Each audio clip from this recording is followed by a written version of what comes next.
नमस्कार। आज हम देखेंगे ब्रजमोहन द्वारा लिखित उपन्यास क्रांतिवीर मदारी पासी। उसका अंश है जो सिलेबस में लगा हुआ है। देश में प्रथम स्वतंत्रता संग्राम के बाद का सन्नाटा था। 1857 में हुए भारतीय स्वतंत्रता संग्राम को गोरों ने गदर कहा था। गदर के दमन में हजारों स्वतंत्रता सेनानी मृत्यु के घाट उतारे जा चुके थे या कैदी बनाकर प्रताड़ित करने जेलों में भेज दिए गए थे। जो बचे थे वे बेचैनी में गुमनामी जीवन व्यतीत कर रहे थे। अंग्रेजों ने जमीनें चापलूस जमींदारों के अधीन कर दी थी। लगान वसूली के लिए जमींदारों को अपना एजेंट बना दिया था। किसानों और गरीबों पर जमींदारों के कारिंदे कहर बरपा रहे थे। महाजनों और साहूकारों के शिकंजे ग्रामीणों पर बुरी तरह कसे थे। कभी लगान वसूली के नाम पर, कभी कर्जे और सूद के नाम पर उपज, खेत और पशुधन छीन लिए जाते थे। छोटे मोटे जेवर जो उनके पास होते थे उन्हें भी छीन लेते थे। धौंस पट्टी से बेगार करा लेना, कमजोरों को प्रताड़ित करना आम बात थी। समर्थों के अत्याचारों से कमजोर वर्ग के लोग भयभीत रहते थे। ऐसी क्रूरता के चलते किसानों, गरीबों की स्त्रियां सुरक्षित नहीं थी। मौके बेमौके पर उनकी इज्जत पर हमले का खतरा बना रहता था।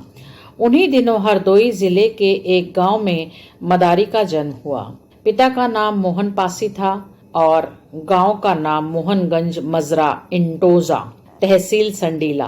कोई भी नहीं जानता था कि यही बालक भविष्य में एक जुझारू जननायक बनकर उभरेगा और गरीबों, उपेक्षितों के मसीहा के रूप में मदारी पासी के नाम से जाना जाएगा। कालांतर में उसकी मूर्तियां स्थापित होंगी, कैलेंडर छपेंगे और क्रांतिवीर के रूप में उसका इतिहास पुनः लिखा जाएगा। क्योंकि उपेक्षावश इतिहास के पन्नों में उसे वो स्थान नहीं मिल सका था जिसका वो हकदार था।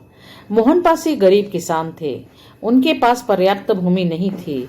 उन्हें प्रायः मजदूरी या नौकरी पर निर्भर होना पड़ता था। वे ऐसे कुटुंब से थे जिन कुटुंबों में जन्म कुंडली नहीं बनवाई जाती थी। अतः मदारी की भी कुंडली नहीं बनी। जब मदारी मशहूर हुए तो उनके जन्म का वर्ष अनुमानतः सन 1800 ईस्वी आंका गया। मदारी को बचपन से ही कठिनाइयों का सामना करना पड़ा। प्रचलित प्रथा के अनुसार उनका विवाह कम उम्र में ही हो गया और 2 बेटे 2 बेटियों के पिता बन गए थे। पारिवारिक और सामाजिक दायित्वों के चलते कोई विधिवत शिक्षा प्राप्त नहीं कर सके। कोई डिग्री या शैक्षणिक प्रमाण पत्र उनके पास नहीं थे।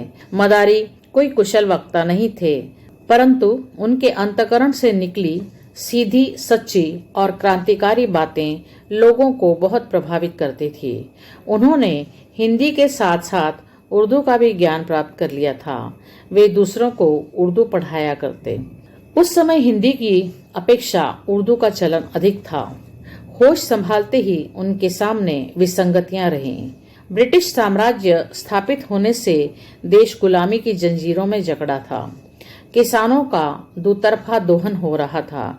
एक ओर भूमि संबंधी अंग्रेजों के अहितकारी कानून थे तो दूसरी तरफ जमींदारों के अपने मतलब के गड़े कायदे थे। वे अत्याचार और दमन करना अपना अधिकार समझते थे। दोहरी मार से किसान हैरान परेशान थे। वो ऐसा समय था जब समाज में छुआछूत, ऊंच नीच, जाति पाति का भेदभाव, जमींदारी तथा साहूकारों की मनमानी का बोलबाला था। ऐसी कुरीतियों को देखते हुए उनके भीतर विद्रोह की भावना अंकुरित होने लगी और कालांतर में प्रतिरोध की ज्वाला बन गई। उन्हें लगने लगा कि इन कुरीतियों से लड़ने के लिए ही उनका जन्म हुआ है। उनके व्यक्तित्व में अक्खड़पन आ गया और अन्याय से लड़ने के लिए आत्मविश्वास उनमें कूट कूट कर भर गया। अन्याय तो वो सह ही नहीं सकते थे, चाहे किसी के भी साथ हो। अन्याय के खिलाफ हमेशा खड़े होने को तत्पर रहते थे। अगर लड़ाई भी लड़ना पड़े तो उसके लिए भी तैयार रहते थे। ग्रामीणों को जागरूक करने और उनमें साहस भरने का काम उन्होंने आरंभ कर दिया था। अपने अभियान में मदारी यथासंभव पैदल ही गांव-गांव घूमकर किसानों से मिलते थे, उनके दुख सुख की बातें सुनते थे, सबको एक होकर रहने की बात समझाते थे। किसान उन्हें अपना सच्चा हितैषी मानकर उनसे जुड़ने लगे। उनसे जुड़ने वालों में छोटे किसान वो भूमिहीन थे जो जमींदारी प्रथा से त्रस्त थे, विभिन्न जाति धर्म के थे। इस प्रकार हजारों लोग उनसे गहन रूप में जुड़ गए थे। बाद में उन्होंने एक घोड़ी पाल ली थी। घोड़ी पर दूर दूर तक जाते थे। युवावस्था में जब वह एक प्रभावशाली किसान नेता के रूप में उभर रहे थे, तब तक उनके समर्थक और सहयोगी खासे बढ़ चुके थे। जिनमें युवकों की संख्या अधिक थी, उन्हें राजा कहा जाने लगा था। देश में किसान सभाएं गठित हुई तो मदारी पासी किसान सभा से जुड़े और अपने क्षेत्र में उसका नेतृत्व किया। आरंभ में महात्मा गांधी से प्रभावित रहे और प्रतीकात्मक गांधी टोपी धारण करने लगे। असहयोग आंदोलन में जमकर भागीदारी करने लगे। अचानक गांधी जी से मोहभंग हो गया और गांधी जी की नीतियों से मुंह मोड़ लिया, लेकिन गांधी टोपी पहनना नहीं छोड़ी। गांधी टोपी उनकी वेशभूषा का आवश्यक हिस्सा बन गई थी। अपना आंदोलन सुचारू रूप से चलाने को मदारी को सुनिश्चित स्थान की आवश्यकता महसूस हुई, तो उन्होंने अपने गांव मोहनगंज को मुख्यालय बनाया और गांव का नाम बदलकर मोहनखेड़ा रखा। कोई भी दुखिया मोहनखेड़ा जाकर अपना दुख कह सकता था। मोहनखेड़ा एक ऐसा ठिकाना बन गया था जहां गुहार लगाने से न्याय की आशा की जा सकती थी। अटूट विश्वास लोगों के भीतर भरने लगा था। वह जानते थे कि अत्याचारों के खिलाफ बिना ताकत के नहीं लड़ा जा सकता। इसके लिए उन्होंने मोहनखेड़ा में ही एक अखाड़े की परिकल्पना की, जहां शरीर सौष्ठव और कुश्ती के दांव पेच का अभ्यास किया जा सके। इसके लिए उन्होंने नवयुवकों को आगे आने का आह्वान किया और अखाड़ा शुरू कर दिया। वे स्वयं मजबूत शरीर के थे और लाठी बहुत अच्छी चलाते थे। तलवार भांजने में भी माहिर थे। वैसे धनुष्य बाण उनका प्रिय अस्त्र था। धनुष्य और बाण हमेशा साथ रखते थे। उनका निशाना अचूक था। उनके तरकश का एक तीर ही किसी भी प्रतिरोध को खंडित करने के लिए काफी था। अस्त्र शस्त्र के प्रशिक्षण व अभ्यास की योजना भी उनके दिमाग में थी। सिर्फ लाठी डंडे से काम नहीं चल सकता था। हर एक के पास तो ढंग की लाठी तक नहीं थी। भाला, बल्लम, तलवार, तीर कमान लोगों को सिखाना चाहते थे, लेकिन इसके लिए धन आवश्यक था। अच्छा खासा संगठन इन्होंने खड़ा कर लिया था। विरोधियों को सबक सिखाने का उनका अपना ढंग था। विषमताओं से निपटने को कमर कसे थे और सतर्क रहते थे। उन्होंने अपना विश्वसनीय खुफिया तंत्र भी खड़ा किया, जिससे उपयोगी सूचनाएं उन तक पहुंच सके। सताया हुआ व्यक्ति भयभीत होकर भले ही अपनी पीड़ा व्यक्त न कर सके, परंतु उन्हें मालूम पड़ जाता था जिसकी मदद करना उनकी प्राथमिकता होती थी। वह ग्रामीणों में निर्भय वातावरण तैयार करना चाहते थे। मदारी के विश्वसनीय साथी थे जसकरण, गजोधर, नगई, शिवरतन, बचान, भैरव आदि व स्थानीय कार्यकर्ता। पवाया के रघुनाथ शुक्ला भी उनसे जुड़ गए थे। मदारी के एक इशारे पर सभी जान की बाजी लगा सकते थे। वह अपने कार्यकर्ताओं को सहयोगी कहते थे। उनके सहयोग से ही उनका अभियान सक्रिय रहा। लोग जागृत हुए, जो बाद में आंदोलन का रूप लेने लगा। वो एका आंदोलन के नाम से जाना गया। जय का मंत्र। मदारी के मजबूत शरीर और व्यवहार में अक्खड़पन होने से कोई विरोधी उनसे सीधे टकराने की हिम्मत नहीं करता था। कारिंदे उनसे भयभीत रहते थे। कई कारिंदे उनके हाथों मार खा चुके थे, लेकिन किसानों के साथ मारपीट, बंधक बनाकर बेगार कराना और जमीन हड़पने की कोशिशें नहीं छोड़ी थी। उधर मदारी ग्रामीणों में चेतना भर देना चाहते थे, उसके लिए प्रयत्न कर रहे थे। तमाम समझाने के बाद भी किसान या मजदूर डरे रहते थे। किसी अप्रिय घटना का विरोध कर पाने का साहस उनमें नहीं आ पाया था। जमींदारों और कारिंदों की मनमानी और दुर्व्यवहार के शिकार होते रहते थे। उनकी चापलूसी में अपना हित समझते थे। यही बातें उन्हें चिंतित करती थी। अपने ही गांव के एक व्यक्ति खुदा बख्श को तीरों से घायल कर चुके थे, क्योंकि वह जमींदार की खुशामद और चापलूसी नहीं छोड़ता था। उसका असर ये हुआ कि वह और उसका जमींदार मालिक उनसे चिढ़ने लगे थे। वे मदारी का कुछ बिगाड़ तो नहीं पाए, लेकिन दिल में फांस बाकी थी। एक सुबह मदारी घर पर थे, थोड़ा गुस्से में थे। गुस्से का कारण था लोगों का विरोध न कर पाने से लगातार शोषित होते जाना।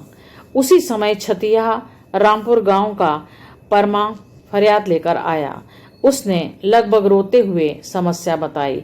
मेरा सिर्फ आम का एक पुश्तैनी पेड़ है, जिसमें इस बार कम फल आए हैं। तोते कुतर कुतर कच्चे आम खा खा कर नष्ट कर रहे हैं।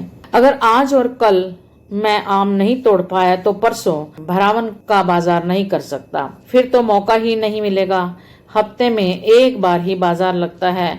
आम की फसल इस साल तो वैसे ही ठीक नहीं है। वो घबराहट में इतना ही कह पाया और सांस लेने के लिए रुका। मदारी गुस्से में तो थे ही। उन्होंने पूछ लिया, हमें क्या करना है? तोते भगाना है या आम तोड़ना है? परमा इस सवाल से अचकचा गया। नहीं, हाथ जोड़ते हुए अटक अटक कर बोला, पहले पूरी बात सुन लीजिए। कारिंदे ने कहा, 2 दिन पहले जमींदार के बाग के आम तुड़वाओ और फिर अपने तोड़ना। अपनी परेशानी बताओ। मदारी ने कहा, मेरी परेशानी ये है कि अगर जमींदार के आम तोड़ता हूँ तो अपने नहीं तोड़ पाऊंगा। मेरा बाजार खाली जाएगा।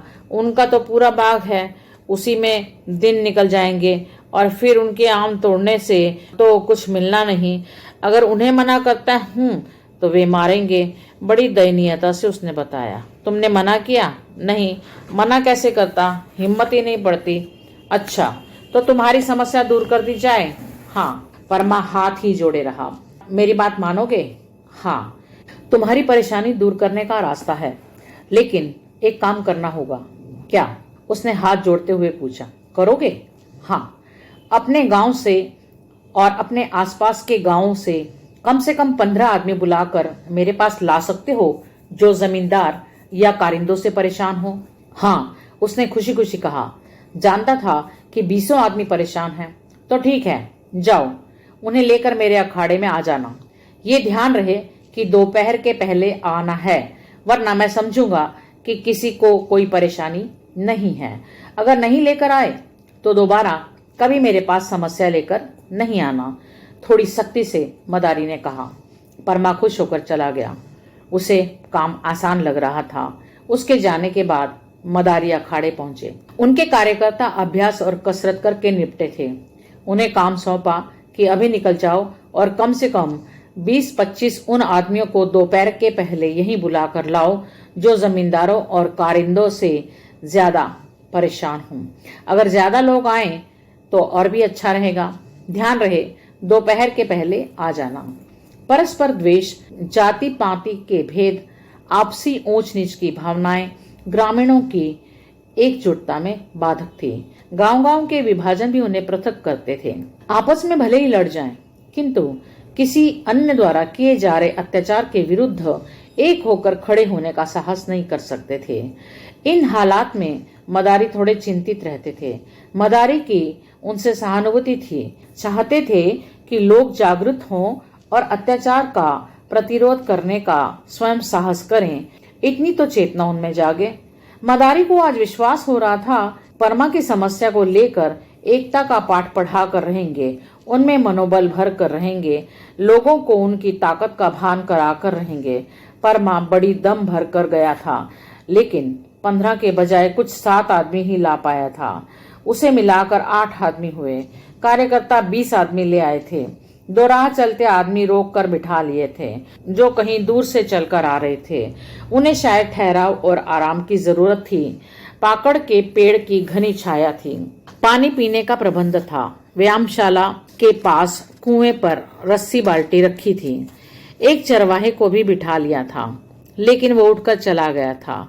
उसके मवेशी दूर जाने लगे थे। कार्यकर्ताओं ने सबको जमीन पर बिठा रखा था। वे चबूतरे पर खड़े होकर मदारी का इंतजार कर रहे थे। धूप तेज हो रही थी। पेड़ की छाया और हवा चल जाने से थोड़ी राहत थी। मदारी घर आए। सफेद धोती कुर्ता, कमर में गमछा लपेटे और आत्मविश्वास से भरे थे। कंधे पर धनुष्य टंगा था, हाथ में बाण लिए थे। दाढ़ी बनी हुई थी और मूछें उठी हुई थी। आंखों में चौकन्नापन। सीधे चबूतरे पर चढ़ गए। दो कार्यकर्ता थोड़ा हटकर चबूतरे पर ही किनारे खड़े हो गए। बाकी कार्यकर्ताओं ने श्रोताओं के साथ बैठकर उनकी संख्या बढ़ा दी। श्रोताओं ने अपनी बातें बंद करके ध्यान मदारी की तरफ किया। कम लोगों को देखकर मदारी को थोड़ी निराशा हुई, लेकिन प्रकट नहीं होने दी। नीचे बैठे लोगों की संख्या का जायजा लिया, मन ही मन गिनती की। अपने साथियों को गिनती में शामिल नहीं किया। कुल 30 आदमी। मदारी ने बिना देर किए अपनी बात शुरू कर दी। आप लोग 30 आदमी हो, काफी हो। अगर एक आदमी भी मेरी बात 5 लोगों तक पहुंचाता है तो समझो 150 आदमियों तक बात पहुंच जाएगी। अगर उन 125 आदमियों ने 2 आदमियों तक भी मेरी बात पहुंचाई तो समझो सैकड़ों आदमियों तक बात पहुंचेगी। बात छोटी सी है और बड़ी भी, इसलिए मेरी बात को तुम बहुत ही गौर से सुनना और उसका जितना हो सके उसे दूर दूर तक अधिक से अधिक लोगों के पास पहुंचाना। जितना प्रचार हो सके करना। मेरी बात का जितना प्रचार होगा उतना बड़ा असर होगा। तब देखना मेरी बात का कितना फायदा होता है। इसमें तुम सभी का फायदा है। मदारी कुछ देर को रुके और देखा कि उनकी बात पर लोग ध्यान दे रहे हैं। फिर भी उन्होंने पूछा, मेरी बात ध्यान से सुन रहे हो ना? हाँ। कुछ स्वर भीड़ से उठे। तो फिर निडर होकर बात सुनो और मानो। आज मैं ऐसी बात बताने जा रहा हूँ जिसे अगर अमल में लाया जाए तो आप लोग जान जाएंगे कि तुम्हारे अंदर कितनी ताकत है और समस्याओं से लड़ सकते हो। समस्या अपने आप दूर भाग जाएगी। समस्या एक की नहीं, सबकी है। इसलिए मैं फिर कहता हूँ कि सब लोग गौर से सुने। मैं इटोजा वालों से खास तौर पर कहना चाहूंगा कि वे ही सबसे ज्यादा सताए जाते हैं, क्योंकि उनके गांव में जमींदार खुद रहता है। छतिहार रामपुर वाले भी ध्यान से सुने, बल्कि सारे गांव के निर्भय होकर मेरी बात सुने। मदारी कुछ क्षण रुके। इंटोजा से आए रामधन, चुन्नू, काशी, राधे को देखा। उनके चेहरों पर अविश्वास था। उन्होंने कहा, रामधन, चुन्नू, काशी, डरने की कोई बात नहीं। बहुत ध्यान से सुनो। जब भी हमारे किसी भाई को लगे कि उसे सताया जा रहा है या सताया जा सकता है तो हिम्मत करके जोर से वो जय बोलेगा। जय इतनी जोर से बोलेगा कि सामने वाला चौंक पड़े और घबरा जाए। ये क्या हुआ अचानक? इतनी जोर से कि पेड़ पर बैठे परिंदे उड़ जाएं। जिस भी जानवर के कान में पड़े उसके कान खड़े हो जाएं। दूर दूर तलक जय की आवाज चली जाए। जब जोर से जय बोली जाएगी तो दूर तलक जाएगी ना? हाँ, जाएगी। ये तो हुई एक बात। अब दूसरी बात, जो भी जय की आवाज सुनेगा वो बिना किसी के बताए ये समझ जाए कि हमारा कोई संकट में है और उसे सहायता की फौरन जरूरत है। ये समझ जाओ कि तुम्हें मदद के लिए कोई पुकार रहा है और तुम्हें उसकी मदद करनी है फौरन। उस समय हम सभी का कर्तव्य होगा कि हम उसकी सहायता करें। जैसे गांव में किसी के घर आग लगती है तो सब आग को बुझाने दौड़ पड़ते हैं, बस वैसे ही समझो कि आग लगी है और किसी भी तरह बुझाना है सबको मिलकर। तो साथियों, एक बार जोर से जय बोलकर दिखाओ। जय! सबने हाथ उठाकर जोर से बोला। इतनी जोर से पाकड़ पर बैठे परिंदे उड़ गए, राहगीर ठहर गए। शाबाश! हाँ, इसी तरह जोर लगाकर जय बोलना है जिससे आवाज दूर तक चली जाए। अब आगे सुनो। जब भी जिसे भी जय की आवाज सुनाई दे तो उसे और भी जोर से जय बोलना है। उसकी बोली हुई जय भी दूर किसी दूसरे भाई को सुनाई देगी तो वो भी जय बोलेगा। इसी तरह एक आदमी की बोली हुई जय दूसरे, तीसरे, चौथे से होती हुई अनेक लोगों तक पहुंचेगी। हवा में हल्ला मच जाएगा। इतना ही नहीं, जय बोलने के बाद वही ठहरे नहीं रहना है। उसके बाद ही तो तुम्हारा असली काम होगा। जिस तरफ से जय की आवाज आएगी उस तरफ दौड़कर जाना भी होगा। जो भी काम कर रहे हो उसे उसी वक्त छोड़ देना होगा। हाथ में अगर कुदाली है, खुरपी है, हंसिया है, फावड़ा है, लाठी है, डंडा है तो उसे साथ लेकर जाना है। अगर खाली हाथ है तो खाली हाथ ही उस तरफ दौड़ जाना है, कोई देर नहीं करनी है। ये नहीं कि पहले घर जाकर कोई लाठी डंडा ले लें या औजार रख आए तब चलें। मतलब किसी भी वजह से देर नहीं करनी है। इससे होगा क्या, संकट में पड़े हमारे भाई के पास सहायता करने वालों की भीड़ इकट्ठा हो जाएगी, और जब भीड़ होगी तो परेशान करने वाले के उठे हुए हाथ अपने आप थम जाएंगे और वो भाग खड़ा होगा, और अगर भागा नहीं तो धोती में मूत मारेगा। समझे मेरी बात? किसी ने जवाब नहीं दिया। सब के सब मदारी की बताई प्रक्रिया को गहराई से समझने की कोशिश में थे। मेरी बात समझ में आई ना? हो तो बोलो। मदारी को लगा कि शायद ये लोग बात को ठीक से समझे नहीं हैं। उन्होंने फिर से पूछा, समझे या नहीं? समझे, परसा ने धीमे से कहा। उसके दबे स्वर से समझे, परसा ने धीमे से कहा। उसके दबे स्वर से पता चल रहा था कि वो ठीक से समझा नहीं है। मदारी ने कहा, अगर बात ठीक से समझ में नहीं आई तो मैं दोहरा देता हूँ, और उन्होंने बात फिर से कह दी। उन्हें लगा कि लोगों की समझ में आ गया है, तो कहा, हाँ तो फिर एक बार जोर से जय बोलकर दिखाओ। जय। इस बार दुगने जोश से जय घोष हुआ। अब सुनो खास बात, इस जय घोष के मंत्र को तुम सभी को प्रचार करना है। प्रचार करने से बड़ा असर होता है, इसलिए जल्दी से जल्दी और जितने अधिक से अधिक लोगों तक इस बात को पहुंचाओ और बिना किसी डर के अमल में लाओ। जितनी जल्दी हो सके उतनी जल्दी। आज से यही करना है, बल्कि अभी से, यहाँ से जाते ही जो भी रास्ते में मिले उससे मेरी ये बात जरूर कहो, फिर देखना कैसा जादू होता है। एक बार फिर जोर से बोलो, जय जय। संवेद जय घोष से वातावरण गूंज उठा। राह में आते जाते लोग ठिठक गए। मदारी को संतोष हुआ। कार्यकर्ता जसकरण से वहीं जमीन में सबके सामने गड्ढा खोदने को कहा। गजोदर कुएं से एक बाल्टी पानी मंगवाया और एक लोटा भी। भैरव से कहा कि कुछ बारामासी के फूल तोड़ लाओ। बाल्टी से लोटा भरकर जमीन पर रखवा दिया गया और बाकी पानी गड्ढे में उंडलवा दिया। गड्ढा पानी तुरंत सूख गया। भैरव बारामासी के फूलों के अलावा गुलाब और बेला के फूल भी तोड़ लाया था। गीले गड्ढे के आसपास फूलों की पंखुड़ियां तोड़कर बिखरा दी गई। 2 साबुत फूल भी रख दिए गए। सब लोग बड़ी उत्सुकता से प्रक्रिया देख रहे थे। जमीन का वो धूल दूसरित न्यूनतम भाग जो थोड़ी देर पहले पैरों से रौंदा जा रहा था, एकाएक देवस्थल का आभास देने लगा था। मदारी ने कहना शुरू किया, अभी तुम सभी ने देखा कि जमीन का पानी जमीन में चला गया, लेकिन लोटे का पानी लोटे में ही है, ज्यों का त्यों। क्यों? इसलिए तुम्हें अपनी ताकत अपने में ही रखनी है। गंगा गोमती क्यों मानी जाती है? कि उनमें पानी है। गंगा को हर जगह नहीं ले जाया जा सकता। गंगा जल को यदि मानो तो गंगा जल है, वरना पानी है। इस लोटे में जो पानी है उसे गंगा जल मानते हुए तुम सबको कसम खानी है कि जो भी कहोगे उसे करोगे। अब वचन दो कि जो भी संकट में होगा जय बोलेगा, और जो भी जय ध्वनि सुनेगा उस तरफ सहायता के लिए दौड़ेगा। इसी तरह जैसे मैंने समझाया है।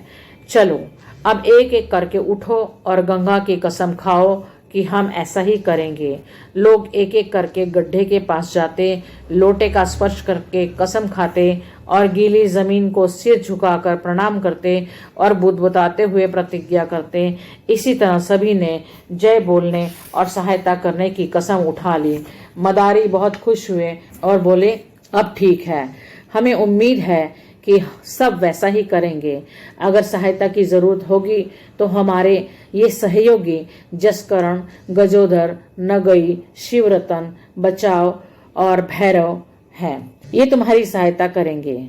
इनका मजबूत शरीर देखो, इन्हें कोई आज तक सता नहीं पाया है। इन पर भरोसा करो। अब सबने कसम खा ली है, अपने भीतर के भय को बाहर कर दो।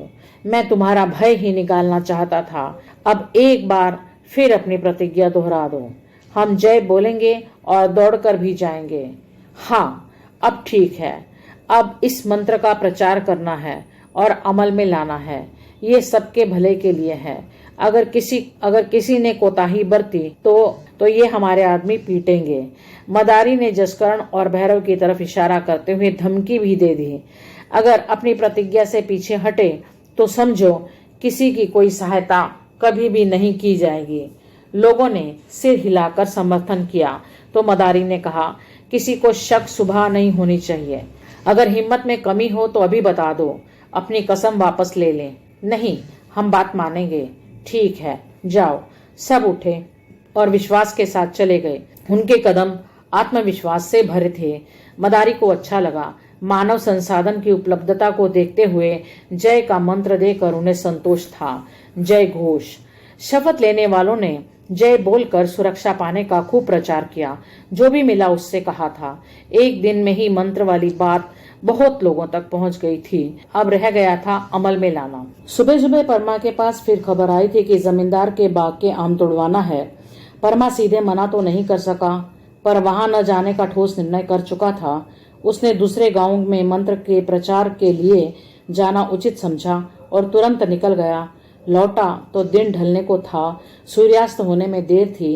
धीमी धूप हो रही थी। हवा गर्म नहीं थी। मौसम की अनुकूलता देखते हुए उसने देर नहीं की और पत्नी गुलाबों को साथ लेकर अपने आमों के पेड़ के नीचे जा पहुंचा। कच्चे आमों की महक जमीन से उठ रही थी। जमीन पर पक्षियों द्वारा कुतरे हुए आम पड़े थे। आमों को देखकर गुलाबो चहक उठी। उसने बल खाते हुए बांस की खाली डलिया जमीन पर रखी और आमों की तरफ लपकी। पेड़ पुराना था, परमा के पुरखों का लगाया हुआ। उसने पेड़ के तने को 3 बार छूकर हाथ माथे से लगाया और लग्घी लेकर फुर्ती से पेड़ के ऊपर चढ़ गया। ऊपर तोते थे, बड़ी ढिठाई से आम कुतर रहे थे। उसने उन्हें भगाने के लिए हुस्कारा, पर वो भाग नहीं रहे थे। इस डाल से उस डाल पर चले जाते। जो आम दिखाई देता वह उसे लग्घी से नीचे गिरा देता था। सूरज डूबने से पहले वो कम से कम इतने आम तोड़ लेना चाहता था, एक झंझुआ भर जाए। आम का टोकरा लेकर सुबह सुबह उसे बाजार निकल जाना था। आम की फसल कम होने से उसे उम्मीद थी कि अच्छे दाम मिलेंगे। पर्याप्त आम टूट पाए या नहीं, इस नियत से कुछ देर बाद उसने नीचे देखा। आम इधर उधर फैले पड़े थे। गुलाबों ने आम बीन कर डलिया में रखने शुरू नहीं किए थे, बल्कि अल्हड़ता से चटकारे लेकर बेफिक्री से आम कुतरने में लगी थी। आमों का स्वाद उसे खूब भा रहा था। गौने के 5 साल बाद उसने पहली बार गर्भ धारण किया था। मांसल तो वो पहले से ही थी, लेकिन अब उसकी छातियों और नितंबों के अतिरिक्त उभारों से यौवन कपड़ों से बाहर आता मालूम पड़ता था। शरीर के हिसाब से उसकी धोती छोटी पड़ती थी। धोती सरक जाने से उसके सांवले सलोने चेहरे की आभा और आंखों का बांकपन आसपास बिखरे आम्रफलों में नमक घुल रहा था। अधखुली पिंडलियां कौनती बिजली सी चमक रही थी। आसपास कोई नहीं था। परमा ने कहा, हे महारानी, आम बीनो जल्दी जल्दी, नहीं तो सूरज डूब जाएगा, रात हो जाएगी। फिर वो जल्दी जल्दी आम बीनते हुए गुनगुनाने लगी। बिरवा पे चढ़ के मोरो सैया अम्वा तोड़े। लग्घी उठाए उठाए परमा के हाथ दर्द देने लगे तो वह रुका और गमछे से पसीना पहुँचते हुए नीचे देखा। नीचे का दृश्य देखकर वो खिन्न हो उठा। नीचे कारिंदा जसवंत आकर खड़ा हो गया था। ललचाया सा गुलाबों को निहार रहा था। गुलाबो घबराई सी लंबा सा घूंघट निकाले छिटक कर दूर खड़ी थी। छाती पर हाथों से कैंची बनाई थी। परमा ने अपनी उपस्थिति प्रकट करने को जसवंत से राम राम की। जसवंत ने ऊपर मुंह उठाते हुए आवाज दी, काहो परमा, तुम्हें बाग में आम तोड़ने को खबर भेजी थी और तुम यहाँ अपने आम झोरने में लगे हो। झोरने लायक आम फला ही कहाँ है इस साल? परमा ने सकुचाते हुए कहा। फिर झक मरा रहे हो का ऊपर? नीचे उतरो जल्दी। हम सोचे कि पहले थोड़े से आम और तोड़ लें। हुआ का आम टूटना जरूरी है कि हिया का? बड़े सवेरे लारी भर के आम लखनऊ जाना है। बेनी मादम दुखिया सुखिया सब लगे हैं और तुम एक अनोखे हो जो अपनी टुकरिया भर आम को मरे जा रहे हो। थोड़े से तोड़ ले, फिर आते हैं। तुम चलो। टालने की गरज से परमा ने कहा, पर जसवंत टलने वाला नहीं था। जल्दी उतरो और अभी चलो, आदेश सा जसवंत ने दिया। परमा चुप रह गया। अच्छा, तुम अपने आम तोड़ो, और रात भर तुरो। हम भोजी को लेवाए जाते हैं, भोजी को पेड़ पर चढ़ाकर आम तुड़वा लेंगे बगिया में, लीजिए स्वर में कहते हुए जसवंत हंसा। जसवंत की शरारत भरी हंसी परमा को तीर जैसी चुभी। जसवंत उम्र में उससे काफी बड़ा था। उसका भोजी कहना परमा को बहुत अखरा, कसमसा कर रह गया। जसवंत गरीबों की कई बहन बेटियों की इज्जत पर हाथ डाल चुका था। परमा जानता था कि अकेला समझकर वो गुलाबों को पकड़ सकता था। वो बचाव तो क्या कर सकेगी, घबरा उठेगी बेचारी, कहो बेहोश हो जाए। ऐसा कोई मौका आए उससे पहले परमा को एक ही उपाय सूझा। उसने असंयत होकर बहुत जोर से जय बोल दिया। उसकी जय हवा में तिरती हुई दूर तक चली गई। प्रत्युत्तर में कई आवाजें जय की सुनाई दी। वातावरण में जय घोष की प्रतिध्वनि सी गूंज उठी। लोग अपना काम छोड़कर जय बोलते हुए उसकी तरफ दौड़ पड़े। देखते ही देखते 20 लोग इकट्ठे हो गए। उनमें कुछ पास के गांव के लोग भी थे। 2-4 युवकों की भुजाएं फड़क रही थी और आंखों में गुस्सा था, जो समर्थकों की भीड़ में उफान मार रहा था। एक ने मदारी बाबा की जय बोल दी थी। गुलाबों कांपती टांगों पर घूंघट में सिर झुकाए घबराए खड़ी थी। उसे आशंका थी कि कोई अनहोनी न हो जाए, नहीं तो सारा दोष उसके सिर पर मढ़ दिया जाएगा। जसवंत को स्थिति का भान हो गया। वो बुरी तरह गिर चुका है और भीड़ आक्रामक हो सकती है। बचने का कोई चारा नहीं है। उसने तुरंत पलटी खाई और माफी मांग ली और आंखें नीचे किए चला गया। लोगों को ताज्जुब हुआ कि जसवंत जैसा निष्ठुर और धूर्त आदमी कितनी जल्दी भीगी बिल्ली बनकर चला गया। जय घोष का ये पहला प्रयोग था जो अत्याचार के विरुद्ध कारगर सिद्ध हुआ। गुलाबों की इज्जत बच गई और परमा बेगार करने से बच गया। लोगों को जय की महिमा समझ में आ गई थी। लोगों के चेहरे पर विजयी भाव था। धन्ना शाह के 2 रूप थे, एक उदार और एक निष्ठुर। जरूरतमंदों को कर्ज देने में खूब उदारता बरतता और वसूली के समय निष्ठुर हो जाता। कर्ज और सूद वसूलने के नाम पर वो किसी की भी सरेआम बेइज्जती कर सकता था। कर्जदारों का नैतिक पतन करना उसका शगल बन गया था। अपनी हनक बनाए रखने को हल्लू को अपने साथ रखता था। हल्लू काला और भारी शरीर वाला, एकदम बिजूका सा लगता था। देखने में पहलवान सा लगता था, लेकिन पहलवानी से उसका कोई वास्ता नहीं था। एक नंबर का आलसी, काम का ना धाम का, बस खाता था और पड़ा रहता था। धन्ना उससे भारी सामान या बोरों की उठाधरी का काम करवाता था। जब तगादे पर निकलता तो उसे साथ लिए रहता था। लोग उसका डीलडोल देखकर भय खा जाते थे। धन्ना उसे सिर्फ खाना कपड़ा देता था। चोखेलाल बताता था कि हल्लू का नाम हलदारी है, मगर कभी हल धरा नहीं। देखने भर का भैंसा जैसा लगता है, बहुत डरपोक है। पर कटियारी क्षेत्र की एक बदचलन औरत उसकी माँ है, बाप का पता नहीं। खाने के लाले पड़े थे। धन्ना शाह ने तरस खाकर उसे नौकर रख लिया है। धन्ना उसकी माँ के पास जाता रहता है। कोई कोई तो कहता है कि धन्ना उसकी अवैध संतान है। हल्लू माँ पर गया है। उसकी माँ बहुत काली और बहुत मोटी भी। अगर किसी ने जरा भी हेकड़ी दिखाई तो धन्ना वसूली करने को अडिग हो जाता था। कहता, तुरंत लौटाओ मेरा कर्जा। पर रुपया किसके पास धरा होता। विनती करके मोहलत मांगता, लेकिन वो नहीं पसीजता। उसका असली मकसद होता, इस बहाने खड़ी फसल कब्जे में कर लो, बैल छीन लो और मौका लगे तो खेत हड़प लो। उसके कर्ज से लोग डरते थे, लेकिन जाएं तो जाएं कहाँ, कहीं कोई रास्ता न दिखता। तब लोग उससे कर्ज लेते थे। सरजू उसके चक्कर में फंस गया था। छोटी जोत का किसान था, मेहनत करता, पेट भरता। कुछ दुधारू जानवर पाल रखे थे, जिनके सहारे उनका परिवार पल रहा था। एक बार उसकी गाय बीमार हुई और मर गई। जलनखोरों ने उस पर गो हत्या का आरोप मढ़ दिया। उसने बहुत सफाई दी कि वो अपनी मौत मरी है। उससे तो जो सेवा बन पड़ी करने में कोई कोताही नहीं बरती। वो उसकी प्रिय गाय थी, मगर उसकी एक न सुनी गई। पंडित जी ने उसे दंड का भागी करार दे दिया। जब तक शुद्धि नहीं हो जाती तब तक वो गांव से बाहर किसी को छू नहीं सकता, कुएं पर चढ़ नहीं सकता। पूरा परिवार बहिष्कृत। शुद्धि का उपाय भी बता दिया। गंगा स्नान, ब्राह्मणों को दान पुण्य और गंगा भोज। बेचारा फंस गया चक्रव्यूह में।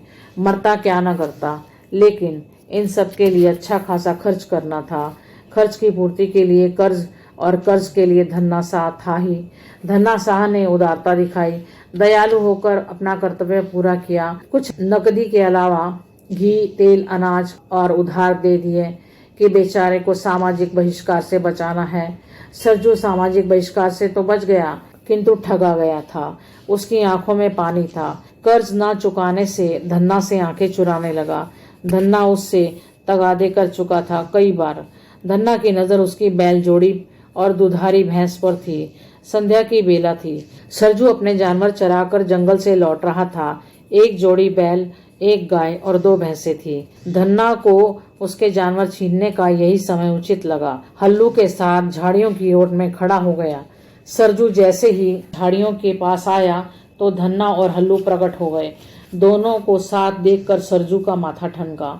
उसने अचकचाकर धन्ना से राम राम की। खाली राम राम से क्या होता है, दाम निकालो दाम, धन्ना ने उपेक्षा से कहा। धन्ना ने व्यंग से उसे कुरेदा। अभी नहीं है तो फिर अपने गोरू हमें दे दो। नहीं दोगे तो हम छीन लेंगे। नहीं, सरजू ने हाथ जोड़ते हुए विनती सी की।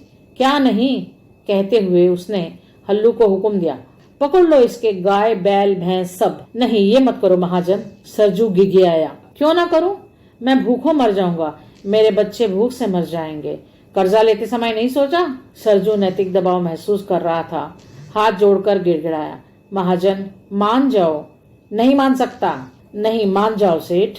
सरजू गिड़गिड़ाया। नहीं मानूंगा। धन्ना की आवाज कड़क थी।